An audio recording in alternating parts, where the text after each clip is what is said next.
Hello and welcome to another episode of Scott Reads Comics. Today we'll be covering Conan the Barbarian, number 158, published in 1984 by Marvel Comics. We have a fantastic cover here from interior breakdown artist John Buscema. And generally in this era of Conan, oftentimes the cover did not really reflect the story. Or sometimes it did not, but in this case, this cover is pretty spot on. We've got, of course, our protagonist, Conan, leaning over the body of this fallen warrior, and this rather striking woman standing over him, but her shadow appears to be that of a lycanthrope or werewolf of some sort. And in the corner box here, we have our classic Conan with battle axe. I think that's a John Buscema as well. So let's dig in. Our title is Night of the Wolf. John Buscema does the plot and the art for this. That's how he's credited. Michael Fleischer, the dialogue. Rudy Nebres, the inks. George Russo's colors. Janice Chang, letters. Larry Hama, editor. Jim Shooter, editor-in-chief. And I will add that Rudy Nebres is one of my favorite Conan artists, whether he's inking or doing pencils. He just has an amazing flair with his line, and he's really good when he works off of John Buscema pencils or breakdowns. So our splash page here, we have two riders towing this unfortunate young woman who is trapped in this box. Help me, someone, please help me. You may as well cease your moaning, wench. There's no one out here to hear you besides the buzzards and sand jackals. But the burnous-clad horseman is wrong. For at this selfsame instant, a scant stone's throw away, a third rider, sun-bronzed and steely-eyed, is urging his Corajan stallion across the blazing, sun-swept wastes. He had been hoping to arrive at the Jabula oasis by nightfall, but fate has a way of upsetting even the best laid of men's plans. So Conan comes upon this woman in distress, and these two riders warn him away, but Conan has never been one to ignore the plight of an innocent, even in this savage times with the Hyborian age. So he approaches, even though he's about to be warned. I'd step aside and let us pass if I were you, friend, unless, that is, you've a yearning to cradle your guts in your hands. And the woman pleads, please, stranger, don't let these brigands slay me. You've nothing to worry about, girl. These rabble were just about to let you go. So, obviously, they were not about to let her go, and so they draw steel and begin to engage. And here in an amazing panel, Conan hacks the first one down. I'll carve. Ugh. And then the second one, great open panel here. You stinking fiend. That's my best friend you've slain. So this guy rushes forward with his tulwar blade, and Conan has his customary broadsword. And he fights as well from horseback as he does on foot, and he slays him as well. You've beaten them. Praise the gods, she says. And Conan here wordlessly hacks her free. My steed's flank will at least provide you with a little shade, girl. Easy now. What little left has got to last us both. So here he's giving her some water. And suddenly he realizes again he is not alone. So, these jackals who kidnapped my daughter have had themselves a falling out, have they? Good. 'Twill leave two fewer vermin for us two. So these guys who were hunting for this girl to help her mistake Conan for another brigand. But she quickly puts a stop to that. My father, no! 'Twas this valiant wayfarer who saved me from those others. Saved you? Then clearly I owe you an apology, friend, and a debt of thanks. For more than a year now, Sheikh Abdul Zufad has been obsessed with obtaining my daughter's hand and enraged with her for having rejected him. 'Tis not the first time the fiend has ordered her kidnapping. And the box? It seems a strange contrivance for abducting even an unwilling bride. And quickly we'll look back, and this was what Conan's referring to. So he's a little suspicious of the situation. That it does, friend. But then, who knows to what depths a Karamajin sheik will go to avenge a spurning. And so they then go back to their caravanserai somewhere else in the desert, and Conan is feted and treated to a show. My daughter, Kalima, has been returned safe and sound to us. She is a vision of loveliness, my precious child. Is she not, Cimmerian? To see her now, one would hardly surmise that she had spent the afternoon being dragged across the dunes in a box. She's a comely lass indeed, Al-Maqsood. So great shot, full-page shot here showing just the lush art in this issue. Fantastic. I was so excited when I came across this in the dollar bin. As soon as I opened it up, I realized it was Rudy Nebres inking Buscema, and it's just such a wonderful combination of art styles. Great, rich, lush, and deep illustrations here, and beautiful color by our colorist, George Russo. It's just really nice, striking greens here. It's not hard to fathom how Sheikh Abdul Zufad could have been driven half mad by desire to possess her. And then she says, I trust my dancing pleased you, Cimmerian. He'd be less than a full-blooded man if it hadn't, daughter. It's kind of a little bit of a weird vibe here, but it was the Hyborian age. Good. Then I'll retire happily this night. Good eventide, Barbarian.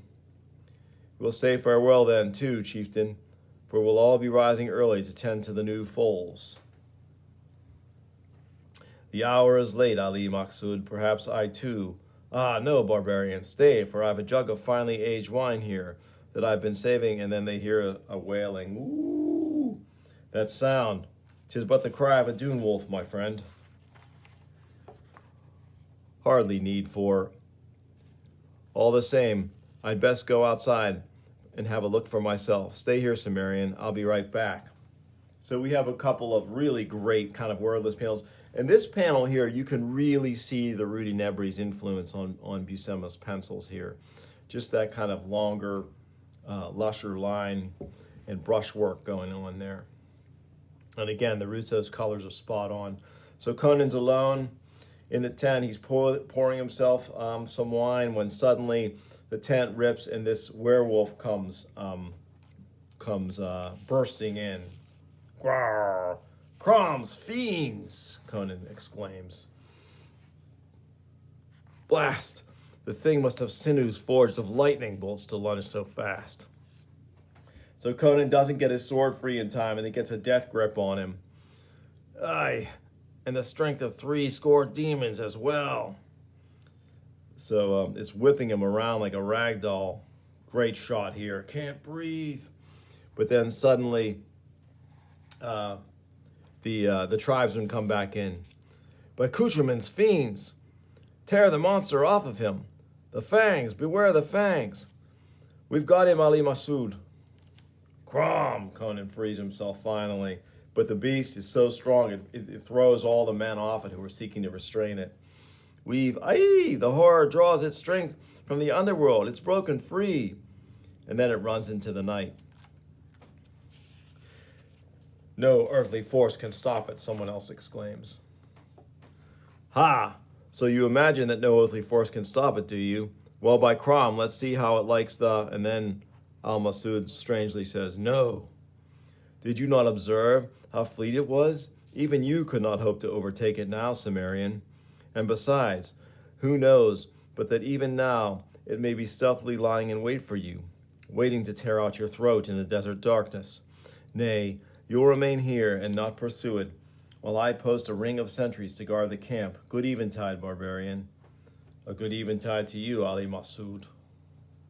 So then, a nice shot here of night falling fully over the camp. And we see a full moon shrouded by the clouds. And then, suddenly at dawn, another woman comes running. Ali Maqsood, Ali Maqsood. Blast you, girl. What is it? Are you trying to? Chieftain, I beseech you, you must come quickly. Kalima is gone. Ahmed, Funwad, come with me. What in the devil? Take up your sword, Cimmerian, and follow us. It can only have been Sheik Abdul Zufad's hirelings, O chieftain. Look, see how they tore through the tent and stole her away in the dead of night? By Hanuman's talons, do you see that? A trail of hoofprints departing our camp at breakneck speed. Aye, and the narrow-hooved mare at right was bearing a double weight. I only hope your sword proves as sharp as your eyes are, Cimmerian, because this time we're going to carve them all. Another great shot of Nebri's incredible influence on Buscema's pencils here. Just really nice. And Conan, being not only a fighter but also a tracker and a man of the wilderness, spots the clues that others might miss. Hours later, as the sun sinks like a globe of clotted blood in the distant west, it's impossible. They're gone, disappeared. Nay, they've only hid their mounts and pitched camp in the boulder-strewn space in lee of that far dune. Favors of Ishtar, man. I see nothing at all. Are you some sort of necromancer that you can... When I led the Zuagers, we camped there often. And besides, if you look hard, you can see the wisp of smoke there. A dying campfire, Al-Maqsud says. You said your father was a blacksmith, Conan. Was it your mother, then, who bequeathed you the eyesight of a desert hawk? The Cimmerian says nothing, for he is far too busy at this moment scrutinizing the hastily abandoned campsite for some sign of life, or wanting that, some sign of an ambush about to be sprung. And suddenly we see, Father, Kalima! They were about to kill me, Father, but only after doing hideous, unspeakable things to me. So she's pretty beat up here, tied to a rock. I'll hold. Someone says from off, Kalima, it's this panel here. Kalima, my darling daughter, don't worry, girl. You've not to fear any longer. I'll hold, someone says from off panel. That doesn't really flow as well as it could, and this happened one other time in the story. Just a little bit of, maybe an arrow would have worked there to better indicate which way to read next. Sheik Abdul Zufad, I have no desire to shed the blood of innocence this day, Al-Maqsud. But if you advance so much as one more step toward your daughter, I shall instruct my cohorts to annihilate you all. Blood-mad fiend, Al-Maqsud exclaims. Crom's teeth, man. Is this how Karamun sheiks are wont to court the maids they wish to marry? Marry? Have you gone mad? What man would willingly marry the very demon responsible for slaughtering his only son? So the plot thickens here. And I think we know which way this one's going. Why, there was hardly even a recognizable corpse left to mourn over by the time her ghoulish work was done. And Al-Maqsud says, Lies, Cimmerian, all lies. Well, O Sheik, shall I? The only thing you've going to do from now on, scum, is to mingle with other lifeless shades in the darkest depths of Aralu's pits. So Al-Maqsud hurls a dagger into this would-be crossbowman. Treacherous jackals. So it's a bloody melee you're after, is it? Well, then by Makkah and Astoreth, it's a bloody melee we'll give you. Kill them! For the honor of our beloved Sheik. So we have an awesome Hyborian melee going on here with swords and shields and turbaned warriors. Just very cool action sequences coming here. And as the fight goes on, back and forth, the bloody battle rages, witnessed only by the hulking dunes and the cold white eye of the rising moon. So the moon rises, and we see a startling transformation. O dark goddess of the desert moon, help me. Bathe me in your wand and eldritch glow, that I may become... So she transforms into the werewolf. She is the creature. And she gets quickly the attention of the warriors. May the gods preserve us. The darksome fiend is loose. Flee, flee. But she falls on both groups of men and begins a wholesale slaughter. Blast you fools out of my way, Conan says as he wades in. Yeah, this guy's being mauled as Conan lines up a sword blow. Else, how do you expect me to destroy the thing? So he thinks he's got a bead on her. The arrow, tipped with the deadly black lotus pollen, purchased from the priest of Yun. Quickly, the sheik says. Curse it. In all the confusion, I have it.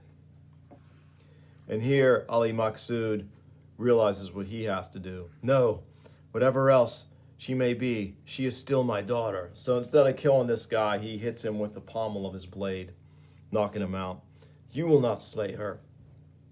Crom's thunder. My blows have no effect on it. As far as the fiend's concerned, I might as well be dropping rose petals on its shaggy hide. So you can see here Conan's blows have no effect, but suddenly from off panel, the wolf is struck by a bolt from the crossbow. Dead? Aye. You had no right to kill her. Any of you, Ali Maksud says. 'Twas my duty to do that. Only mine. Ishtar save us. Look, someone says. Look to the corpse. Don't touch her, Ali Maksud says as she slowly transforms back into her human form. Years ago, when I was a youth in my prime, I sired her unwittingly when I consorted with a demoness who'd cloaked herself in a comely mortal guise. Out of a father's love, I allowed her to live free while concealing from others what she truly was. Now that she is dead, I ask only to be able to cradle her alone in my arms this one last time. Till the end of their days, these desert tribesmen will cluster about their flickering campfires, 'neath starlit skies, regaling their children and grandchildren with the glowing tales of these strange events. As for the Sumerian, he's wont to put the past behind him. And besides, who knows but that far stranger things await just beyond the next sand dune or down the next road. The end. Great tale, superb artwork, a plot that had a nice little hook to it. And oh look, we have perhaps one of my favorite house ads in the history of comics. Just amazing. As a kid, I was captivated by this, and I was heartbroken after the results of it came out. Soon, these heroes will face their greatest challenge. One of them won't survive it. So, Alpha Flight number 12, double-size issue on sale April 17th. Superb John Byrne artwork here on this house hat for Alpha Flight, and I love the scale of Sasquatch compared to the other characters. Sasquatch in the background, Puck in the foreground, just the opposite size is just really cool. And yeah, it was tragic what happened, the death of Guardian, and I remember writing letters into Alpha Flight thinking it was going to be North Star who was going to die, because there were rumors going around someone was going to die. Yeah, great house ad there. And a very cool Marie Severin subscription ad for Marvel. I always remember this funny Hulk ad. So, great issue, great story. If you enjoyed this episode, please like and subscribe and tell your friends. And I'll bring you more later on Scott Reads Comics. Thanks for watching.